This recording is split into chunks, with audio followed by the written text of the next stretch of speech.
అనండి. ఆ కొండ మీదకి యేసుక్రీస్తు వారు సాక్షాత్తుగా ఆయనే ఎక్కడ ఒక రోజు ఎక్కడ లేదా గొలుగొతా కొండపైన ఎక్కలేని ఆ కొండ అన్యాయమైన తీర్పు ఉంది. నడినెత్తు నుంచి అరికాల వరకు దెబ్బ పడిన చోటలేదు. మన పక్షముగా మనల్ని ఆ కొండ ఎక్కించడానికి యేసయ్య బలమైనటువంటి ఇన్ని దెబ్బలు తగిలిన చాలా బరువైనటువంటి 150 కేజీల బరువున్న సిలువను, చెక్క సిలువను ఆ భుజాన మోసుకొని ఆయన యెరూషలేము వీధుల్లో చెప్పులు లేకుండా ఆ కొండ గొల్గొతా కొండ మీద, ఆ కొండ మీద చెప్పుకున్నాం కదా, రాళ్ళు ముళ్ళు అన్నీ ఉంటాయి. ఆయన నడుస్తూ ఉన్నాడు. నడుస్తూ నడుస్తూ చాలాసార్లు పడిపోయాడు. సిలువతో సహా పడిపోయాడు. ఎన్నిసార్లు పడిపోయినా ఒక్కసారి కూడా ఆయన తల మీద ఉన్న ముళ్ళ కిరీటం కింద జారి పడలేదు. దానికి కారణం అంటే నేను 97లో ఆ దేశం వెళ్ళినప్పుడు చూశాను. మన దేశపు ముళ్ళు వేరు, ఆ దేశపు ముళ్ళు వేరు. ఆ దేశపు ముళ్ళు యేసయ్యకి పెట్టిన ముళ్ళు 3 అంగుళాలు. ఒక్క ముళ్ళు అంటే 3 అంగుళాల మేక ఉంటుంది, అలాంటి ముళ్ళు గట్టి ముళ్ళు మాట. ఆ ముళ్ళుని ఆయన మీద తీసుకొచ్చి ఆయన మీద పెట్టారు. ముళ్ళ కిరీటం పెడితే మధ్యలో జారిపోతుంది. అలా కుదరదని ఆ ముళ్ళ కిరీటం పెట్టుకొని సుత్తులతో కుట్టారంట. 3 అంగుళాల ముళ్ళు 2 అంగుళాలు యేసయ్య తల లోపలికి వెళ్ళిపోయింది, మెదడులోకి వెళ్ళిపోయింది. నీవు నేను భరించాల్సిన ఆ నొప్పిని, ఆ బాధని ఆయన భరించాడు. లోక పాపాన్ని మోసుకొని పో దేవుని గొర్రెపిల్ల లోక పాపమంతా సిలువలో పెట్టుకొని నడిచాడు. మనము ఒంటరిగా కొండెక్కలేం, కానీ ఆయన అయితే అన్ని దెబ్బలు తగిలించుకొని అంత భయంకర ముళ్ళ కిరీటం తల మీద, ఒళ్ళంతా దెబ్బలతో, రక్తముతో, రక్తదారం ధరించుకొని ఆయన సిలువను మోస్తూ ఎత్తైన కొండపైకి, ప్రపంచంలో మధ్య దేశం పాలస్తీనా దేశంలో ఎత్తైన కొండ గొల్గొతా కొండ.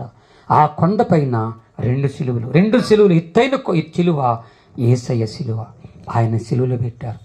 చేతులకు మేకులు, కాళ్ళకు మేకులు కొట్టేసేసారు. చచ్చాడ బతికాడ చూద్దామని ఒకడొచ్చి బలమైనటువంటి బల్లెంతో పొడిచేశారు. నెత్తురు రాలేదు, నీరు మాత్రం వచ్చింది. కారణం 33.5 సంవత్సరాల యవ్వన రక్తం, యేసు రక్తం. ఆయన భూమి మీద గొలుగొతా కొండ మీద నుంచి ప్రపంచానికి తూర్పు, పడమర, ఉత్తర, దక్షిణ నలుదిక్కులకి యేసు రక్తం భూమి మీదకి వచ్చేసింది. ఆయన ఈ భూమి అంతమే వరకు ఆ పరిశుద్ధ రక్తం అందరి కొరకు సిద్ధపరచబడింది. అలాగే దేవుడు ఇచ్చేశాడు. ఆ రక్తము అలాగే కారిపోతుంది. ఈ యేసు రక్తములు ఎవరైతే కడగబడతారో వారిని దేవుడు రక్షించునుగాక. ఈ యేసు రక్తము కోసం ప్రభు రక్తం, అది రక్తం కార్చేశాడు. నీ కొరకు, నా కొరకు రక్తం కార్చాడు. కాబట్టి ఈ రోజున మనం చేసినటువంటి తప్పులన్నీ, మనం చేసినటువంటి ఘోరమైన సమస్యలన్నీ ఆయన భరించి అంత శిక్ష అనిపించి ఆ సిలువ మ్రాణి మీద ఉండి ఆయన మన కొరకు పరలోకం సిద్ధపరిచాడు. అక్కడికి మనం నడిపించడానికి మనకు మార్గముగా యేసయ్య ముందే కొండెక్కేసేసాడు. దేవునికి స్తోత్రం. ఆ కొండపైకి నిన్ను నన్ను యేసయ్య చేయబట్టుకున్నాడు. అమ్మా, నీ కన్నీళ్ళు నా కన్నీళ్ళు, నీ బాధలు నా బాధలు తీర్చడు కొరకే దేవుడు ఏర్పాటు చేశాడు. ఈ 2024 సంవత్సరంలో 23 వెళ్ళిపోయింది, 20 కొత్త సంవత్సరంలో ఈ కుటుంబం, తన కుటుంబం అనే కొండ, యేసయ్య కొండ, ఎక్కలేని అలా పరిస్థితులు, కొన్ని బాధలు, కొన్ని కష్టాలు, కొన్ని అప్పులు, కొన్ని నిందలు, కొన్ని అవమానం ఎవనుంటే దేవుడి వాళ్ళు చేయబట్టుకుని దేవుడు పైకి ఎక్కించునుగాక. ఇక్కడికి వచ్చిన ప్రతి ఒక్కరిని దేవుడు ఎక్కించునుగాక. అప్పులు చేసిన వాళ్ళు చేతులు ఎత్తండి. అప్పులు చేసిన వారు, అప్పులు ఇచ్చిన వాళ్ళు కాదు. మా కోళ్ళ కూడా చేసిందా?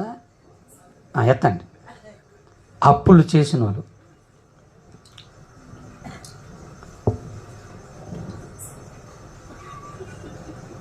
అప్పులు చేసిన వాళ్ళు, మీకు ఎన్ని అప్పులు నాకు తెలియదు కానీ చేతులు పెడతండి. 20 లక్షల అప్పులు, సాక్ష్యం తిమోతే. అన్యాయంగా అప్పులు పోలేయా నేను. 20 లక్షల అప్పులు, ఒక్క రూపాయి అప్పు లేకుండా దేవుడు నా అప్పులన్నీ తీర్చేశాడు. ఎక్కలేని ఎత్తైన ఆ కొండపైకి దేవుడు చేపట్టి తెచ్చాడు. నా అప్పులు తీర్చిన దేవుడు ఈ 2024లో చేయొద్దండి. మీకు ఎన్ని అప్పులున్నాయో అప్పులని యేసు నామములో దేవుడు తొలగించునుగాక. ఏ నిందల్లో ఉన్నావు, ఏ బాధల్లో ఉన్నావు, ఏ కష్టంలో ఉన్నావు, నీ కష్టాలు దేవుడు తొలగించునుగాక. పెళ్లికి సిద్ధపడే వాళ్ళందరికీ దేవుడు పెళ్లి చేయనుగాక. చేతులు దంపండి. నేను ఒక సభలో ఇలాగే పెళ్లి కాలంలో చేయొద్దండి ప్రార్థన చేస్తానన్న. అది దాదాపు 10,000 మంది జనం. కాకినాడ ఆనంద భారత గ్రౌండ్లో 10,000 జనం ఉన్నారు. పెళ్లి కానోళ్ళు చేయొద్దండి ప్రార్థన చేస్తామంటే ముసలోళ్ళు చేయొత్తారు నన్ను. ఇంకా అక్కడి నుంచి నేను ఆ మొత్తకారులను చూసి అక్కడి నుంచి నేను చెయ్యి ఎత్తండి అని మాట అంటున్నా. ప్రార్థన చేస్తున్నాను. దేవునికి స్తోత్రం. సంతానం లేని దేవుడు సంతానం ఇచ్చునుగాక. సొంత స్థలము లేనుకు దేవుడు సొంత స్థలం ఇచ్చునుగాక. సొంత ఇల్లు లేనులకు దేవుడు ఎత్తైన కొండపైకి ఎక్కిస్తూ సొంత ఇల్లు ఇచ్చునుగాక. ఒకవేళ ఇల్లులున్న పాడైపోయిన ఇల్లులు రీమోడల్గా చేయబడి కొత్త ఇల్లులుగా దేవుడు ఇచ్చునుగాక. సంఘాలు లేనుకు దేవుడు సంఘాలు ఇచ్చునుగాక. మందిరాలు కట్టబడునుగాక. అన్ని దేవుడు దీవించునుగాక. కొంతమందికి నాకున్న పరిస్థితుల్లో కొంత సేవకులను తయారు చేసి నా సేవను అలాగ అప్పచెప్పేశాను. గుడివాడలో చిన్న ఇల్లు 2 సెంట్లు, ఇంతే 2 సెంట్లు ఇల్లు, కింద ఇల్లు పైన చర్చి కట్టుకొని జీవిస్తూ ఉన్నాను. మా ముసలు నేనే కదా మాకెందుకు అనుకున్నాం. ఈ లోపల గవర్నమెంట్ వారు వచ్చి ఆనందం తట్టుకోలేక ఈ బైపాస్ పడుతుంది, రోడ్లు పెంచేస్తున్నాం, మర్యాద గిల్లు తీసేయమన్నారు. అయ్యేమో ఇందిరాగాంధీకి ఇచ్చినటువంటి పొరాలే డబ్బులు కూడా ఎక్కివనన్నారు. చాలా బాధేసింది. మా పాస్టర్ ఏడిసింది, ఒకటే ఏడిసింది, అయ్యా అందరికీ ఇప్పుడు మనం ఎక్కడ ఉండాలి, మనం ఎక్కడ ఉండాలయ్యా, నేను ఏ కుదురు దగ్గర ఉండాలి, ఏ అల్లుడి దగ్గర ఉండాలి, ఏ తమ్ముడి దగ్గర ఉండాలి, ఎక్కడ ఉండాలయ్యా, ఎవరు చనిస్తారయ్యా అనక నాకు చాలా బాధేసింది. ప్రార్థన చేశాం. దేవునికి స్తోత్రం. 2 సెంట్లు 1 సెంటు పోయింది.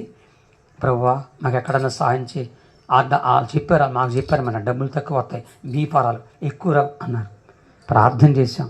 ఎక్కలేని ఎత్తైన కొండను ఎక్కించాయ్యా, అయ్యా నీ సాయం చేయమని ప్రార్థన చేస్తే దేవుడు 1 సెంటు ఆ ఇల్లు మందిరం కట్టయిపోయింది.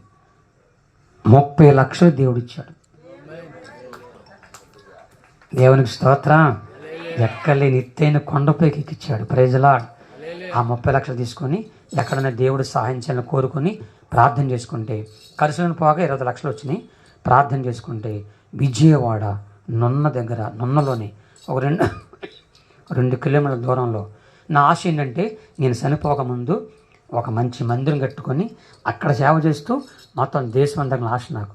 అలాగ ప్రార్థన చేస్తే దీన్ని కొద్దిగా దేవుడు అనుకున్నా. దేవుడు నాకు 10 సెంట్లు భూమి ఇచ్చాడు. దేవునికి స్తోత్రం. ఎన్ని సెంట్లు అమ్మా? అది ఇప్పుడు దాన్ని 4వ తారీఖు అది శంకుస్థాపన అవ్వాల్సింది. అందుకనే 4 కూడా క్యాన్సిల్ చేశాను నేను. కానీ అవ్వలేదు, కొద్దిగా టైం పడుతుంది అన్నారు. ఈ నెలాఖరులో అయింది. ఇక్కడ ఉన్నటువంటి నా రక్త సంబంధులు కానీ, నా బంధువులు కానీ, తర్వాత ఇతరులు కానీ, అయ్యగారులు కూడా దయచేసి ఆ శంకుస్థాపనకు రావాలని ప్రభుపేట మిమ్మల్ని కోరుకుంటున్నా, ఆహ్వానిస్తున్నా. మా చెన్నయ్య గారు దేవుని నాకు బలి నచ్చారు. మీరు మీరు మా నాన్నగారిలో ఉన్నారు. దేవుని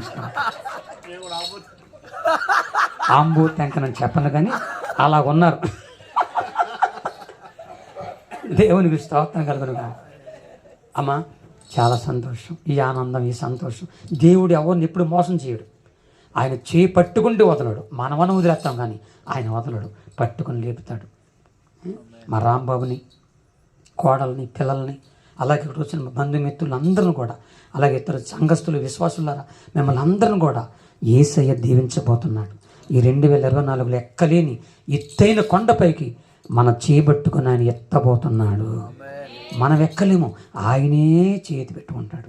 కుడిసేపు ఎగతండి, అందరూ కుడిసేపు ఎగతండి. కళ్ళు మూసుకుంటే 1 నిమిషం మీకు ఒక చిన్న ప్రార్థన చేసి అయ్యగారికి అప్పచెప్తున్నాను.